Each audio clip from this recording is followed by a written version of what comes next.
Alright, so what fighters have had the best 2025? This is a question so many people have tried to answer and, in my opinion, failed dramatically at it. People are saying, oh yeah, Topuria is the best fighter of the year, Islam Makhachev is the best fighter of the year.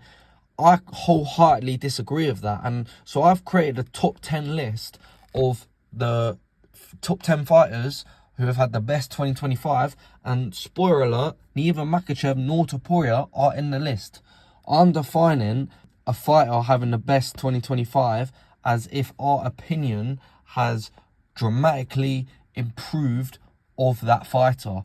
So Topuria, we already thought was sick going into 2025 because he obviously knocked out Holloway, he knocked out Volk, and yeah, his aura and shit increased a little bit from knocking out Charles Oliveira, but I don't think that warrants him to be the 2020, even top 10 2025 fighters, best fighters of the year. It's the same reason why I'm not including Atebe Gautier, for example, because yeah, he's won 3 times this year, but against who? Tristan Vines, Robert Valentin? It's like, who? You know, our opinion hasn't really dramatically improved on Atebe Gautier, hence he's not in the top 10. So without further ado, let me explain the fighters that I have in the top 10 that I think have had the best 2025s, and let's get started. Firstly, in 10th place, we have Raoni Barcelos. Coming into 2025, everyone thought Raoni Barcelos is just some uncle. Like, he's 38, I think. Yeah, 38. I've just checked now. And everyone thinks that he's done. I mean, he lost to Kyler Phillips in 2024. And I think Umar in that year as well. And now look what he's done in 2025. Firstly, he beat Peyton Talbot, who's ranked bloody 11th now, which, if he's ranked 11th, Raoni Barcelos should at least be bloody ranked, let alone like David Martinez ranked 10th when he had 2 wins in the UFC. This is blatant Mexican privilege. Who's David Martinez beat? Rob Font? Oh, wow, brilliant win. Raoni Barcelos should be ranked. He's had a million percent better 2025 for beating not only Peyton Talbot, but also former champion Cody Garbrandt, and also top, like, just out of the rankings, Ricky Simone. He's had some amazing wins this year, and I think although he's not the biggest person with name value, and he's also an uncle, it would be completely unfair to not include him in the top 10 list of fighters who've had the best 2025. But I understand that he doesn't have the biggest name value, so I'm going to move on. So number 9, to be fair, he doesn't also have that big of name value, but it's Melky Acosta. Well, I'm pretty sure I messed up that pronunciation, but I don't care. Makiki Costa, whatever. I just call him Melky, but everyone calls him Melky. And I can't bother to learn the actual pronunciation. Anyway, he ends off the year, I think it was on the very last card of the year, knocking out in round 1 Morgan Charrier. That was a beautiful head kick. And people forget, man, Morgan Charrier was like borderline ranked. I'm not gonna be surprised if Melky's gonna be top 10, top 5 next year, because he's already ranked in the top 15 now, following that head kick.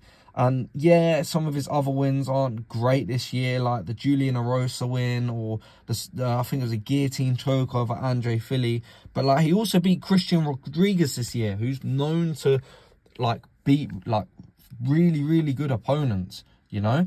He's had 4 pretty decent wins this year. Like I said, Julian Erosa, not the best, and also Andre Fili, probably not the best either. But still, 4 wins. I think 4 wins in 2025 should have you included in the top 9. But once again, I'm not going to waffle on too much about it. Let's keep on going on to number 8.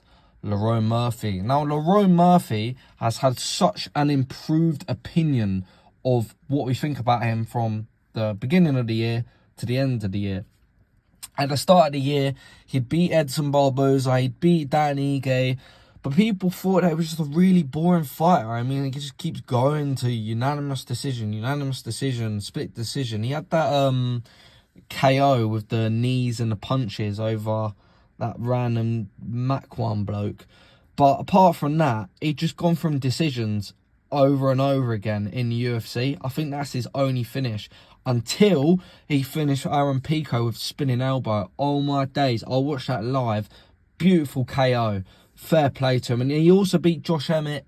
Fair play. Josh Emmett's like 39 now. But Josh Emmett come off that win. To be fair, it was like 2 years ago. I don't know why he had such a long break, Josh Emmett, in the octagon. But Josh Emmett had come off that win over Bryce Mitchell, that brilliant knockout himself. So to then go from knocking out Bryce Mitchell to losing to Lerone Murphy, I say fair play. I mean, don't get me wrong, Josh Emmett just got submitted as well by what's his name? Begins with a Y. Oh, what's his name, man? Oh, you know what I'm on about. Begins with a Y. No, it's not Ashmuse, bro. Who am I on about? You know who I'm on about. Went the distance with Topuria. Josh Emmett has lost twice this year. Fair enough. It's probably not as good of a win because he's not won at all this year, Josh Emmett. But it's still bloody Josh Emmett. It's still a top 10 opponent. And Aaron Pico, that was a statement-making performance. Everyone was saying that he was going to lose that fight against Aaron Pico. Don't get me wrong, I wasn't saying that. I think like 20 quid on Lerone Murphy. I didn't understand why I was an underdog. So that was the easiest money I made. And yeah, I think that's a massive, massive aura boost. Cringe, man. Who the fuck says aura boost? But fair play to him. I think he's got a #1 contender fight in his next fight. He's probably going to fight Evloev, who for some reason didn't fight once in 2025, by the way. Absolutely shocking year by Evloev. So I think they'll make Evloev versus Lerone Murphy for the #1 contenders fight. Some people think as well that Lerone Murphy still isn't the most entertaining. So I wouldn't be surprised if they make that fight just to knock out one of those fighters. That way there's one less boring fighter contending for the title. I mean, Dan Ige is literally booked against Volkanovski, not because he deserves it, but because he's an entertaining fighter.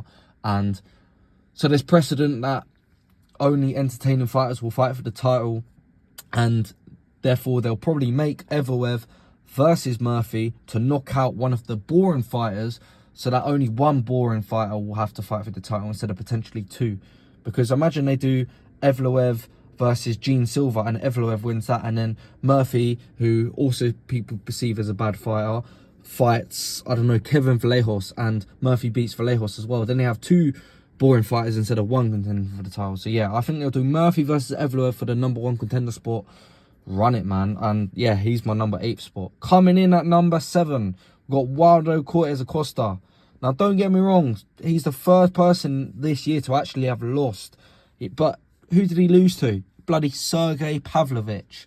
He's won 4 times this year, having 5 fights in total. He beat Ryan Spann by knockout, Sergey Spivak. He beat Ante Jalija in a really annoying performance because he got eye poked.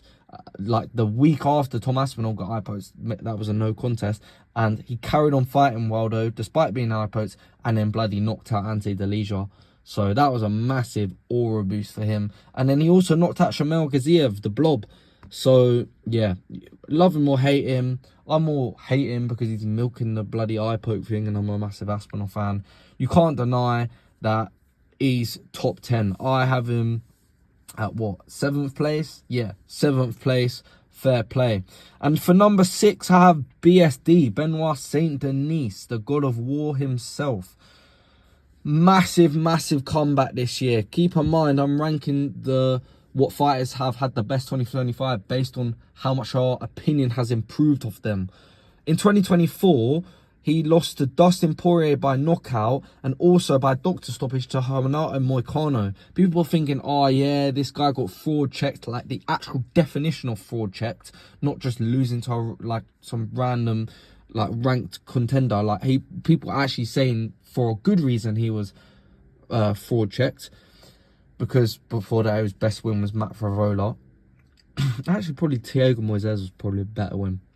But anyway, people were saying he was fraud checked going into 2025. And then boom, he's got 3 wins. Yeah, the first win was against Carl Prepelec because the Joe Alvarez, I think it was, fight got cancelled. But then he also beat Mauricio Ruffi, who had just come off the wheel kick KO over Bobby Green. Yes, it's Bobby Green, not King Green. Fuck you. So he stole all of Huffy's hype.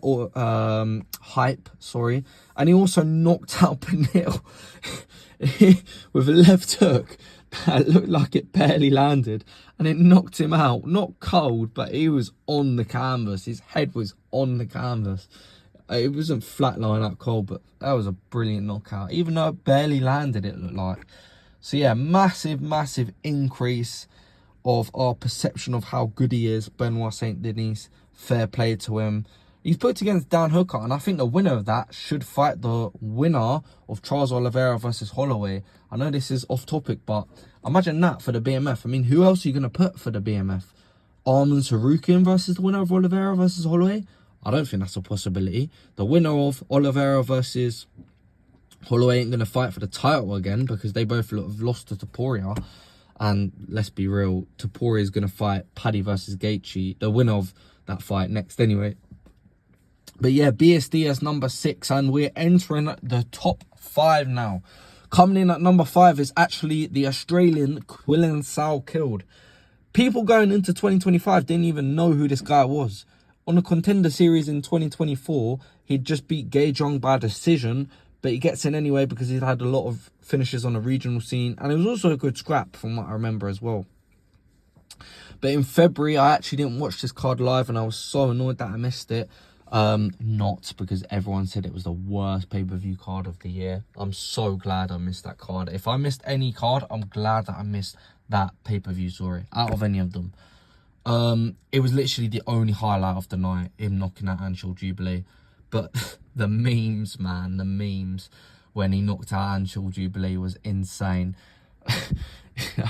Some of them I could not even repeat on YouTube. But yeah, Quillan Salkill knocks out Anshul Jubilee in about 20 odd seconds by a right hand, I think it was.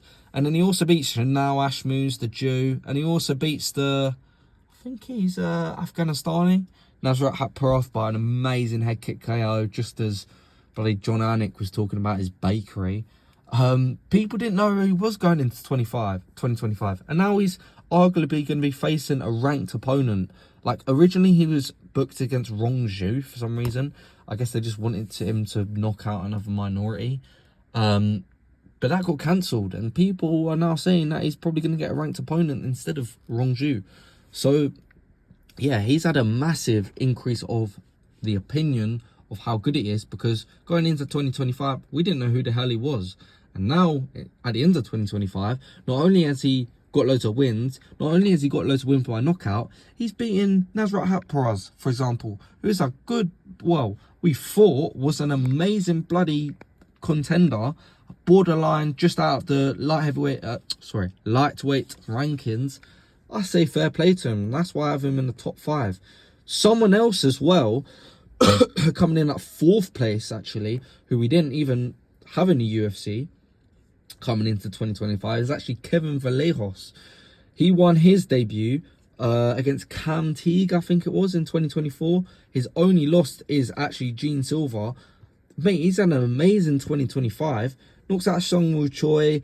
Yeah, he goes to the distance against Danny Silva, but that was an amazing scrap. And he also just knocked out Giga Chikadze, and now he's ranked top 15. To be able to go from not being in the UFC to being ranked top 15, I think that deserves you to be in the top 5. For me, I have him 4th place, but I think he has had an amazing 2025, and the perception of how good we think he has dramatically increased, because before 2025, he wasn't in the UFC and he'd lost to Gene Silva. We thought, okay, this is some random guy that Gene Silva's beat. That's all we knew him for. But now in 2020, at the end of 2025, he's actually a ranked fighter. So fair play to him. I have him at 4th place. And coming in at number 3, this is actually some people's fight of the year, but I disagree. It's Merab Dvalishvili. Thing is, yeah, he did win 3 title fights in 2025, including submitting Sean O'Malley, that he'd only beat by decision the first time, showing improvement. Also rocking Corey Sandhagen. I mean, yeah, he didn't do amazing against Umar. He barely won that fight, in my opinion. But still, 3 amazing title fights, fair play. But because he lost to Peter Yan, man. That's why I have him at 3rd place.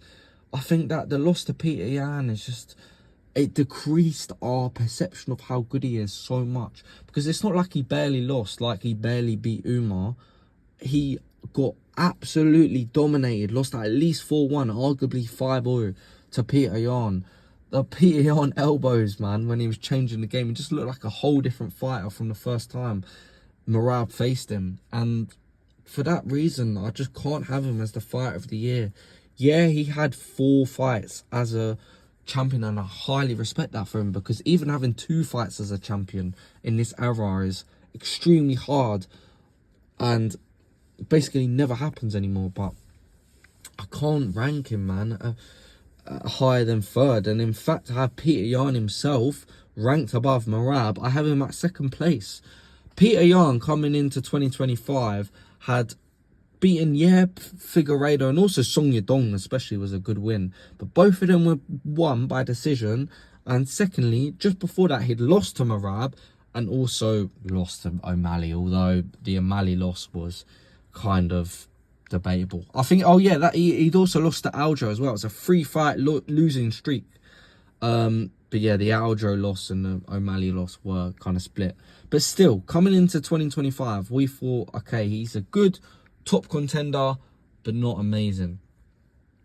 And now at the end of 2025, he's not only beat Marcus McGee, who was, in my opinion, a really, really good prospect. People are saying he's not a good prospect. I wholeheartedly disagree with that. Marcus McGee should have stayed in the rankings. He's out of the rankings now.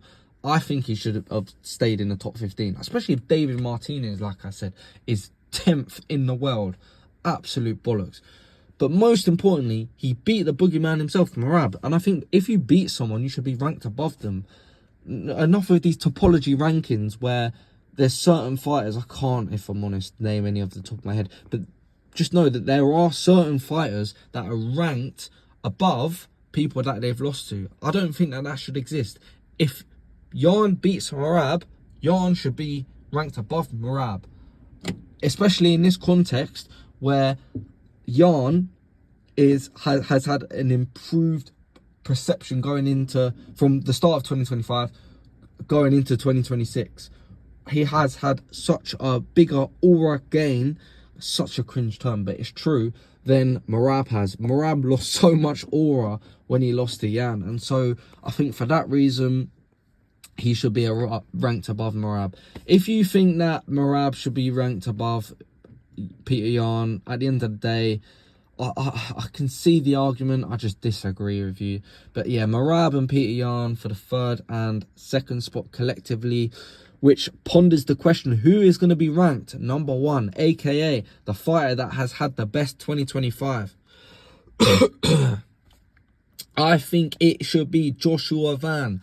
Yes, indeed. The Alexander Pantoja win was in no means a skillful win. Pantoja literally just got chucked on the floor and broke his arm or dislocated his arm. I don't think that takes much skill, and I don't think his aura really increased whatsoever.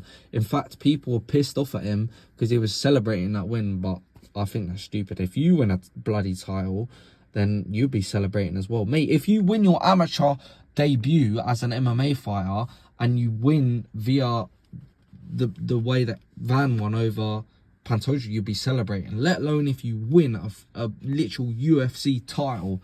I don't blame him for celebrating, but I also don't think the Pantoja win should be, to be honest, counted that much. Like, yeah, he's a champion now, which increases our perception of him slightly, but I don't think that should be taken into account. But I still think, even though the Pantoja win isn't that significant, that he is still the best fighter of 2025, because he's beat Brandon Royval in my opinion, the fight of the year, or at least top 3, arguably the fight of the year.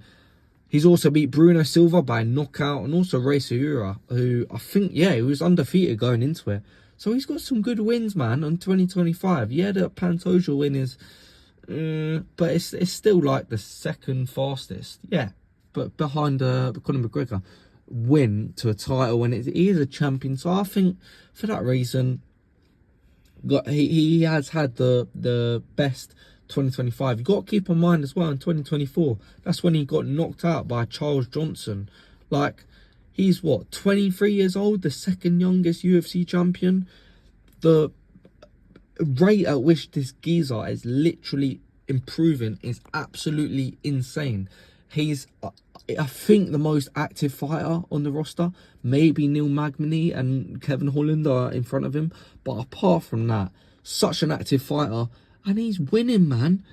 Like, yeah, he lost to Charles Johnson, but that loss is aging somewhat well because Charles Johnson himself has just knocked out Lorna Kavanagh. So, who was himself undefeated, Lorna Kavanagh. So, in my opinion, I think Joshua Van should be ranked as #1 for the fighter that has had the best 2025 because our opinion of him has increased so unbelievably dramatically.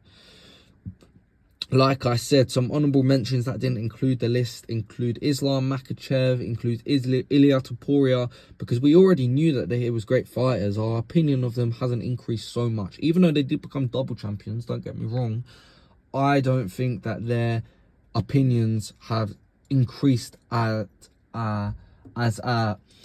a significant rate as other fighters on this list, and that's what I'm measuring, how much our opinions of them have increased, not how good their wins are. That's a different form of measurement that I'm not measuring in this video because I don't think it's as objective to measure what fighters have had the best 2025. So yeah, enough waffle. Oh yeah, and also Ateba Gutierrez, Diego Lopez, Sam Patterson, who I will know always bloody go on about because he got bloody knocked out. People calling him a bum that he has his chin in the air. And then people going, oh yeah, he only beat Kiefer Crosby and Yanel Lane C, or whatever you say his name, last year by submission. They're cut now from the UFC, that shit. But now look how good his 2025 is. He's knocked out Danny Barlow, who's undefeated, hot prospect. And he also knocked out Trey Waters, who had a fight of the year, not fight of the year, fight of the night going into that fight. So Sam Patterson is now on a 4 first-round finishing streak. And from where, like, what position people used to have on him, that, oh yeah, he's just a bum that got knocked out by Yanao Ashminster Jew, to what people now think of him, saying, oh yeah, he should get someone just outside the top 15 rankings, given like Neil Magny, something like that. Not Neil Magny now, because he just got submitted himself by Amaslov. But you get my point. I think every single video I talk about Sam Patterson because he's from my gym, but I don't care. Anyway, those are some honourable mentions, and that is my list of the top 10 fighters that have had the best 2025. I hope you enjoyed. Last video, as of right now, had like 150 views, which is amazing considering previous videos to that have literally got like 10 views. But literally only me liked it. It's got 1 like, but 150 views. And it's not like people clicking on it and then going off. Multiple people have watched to the end. So it's like, if you're watching to the end, yeah, at least please leave a like. Like, don't get me wrong, I don't feel entitled as that I have to get likes and subscribers, but it would greatly be appreciated, because I do enjoy making these videos and it is really entertaining me while the UFC break is still on. We've still got like 3 or 4 bloody weeks of the break. So yeah, please, I'd really appreciate you liking and subscribing. Anyways, yeah, enough waffling. Thank you for watching and goodbye.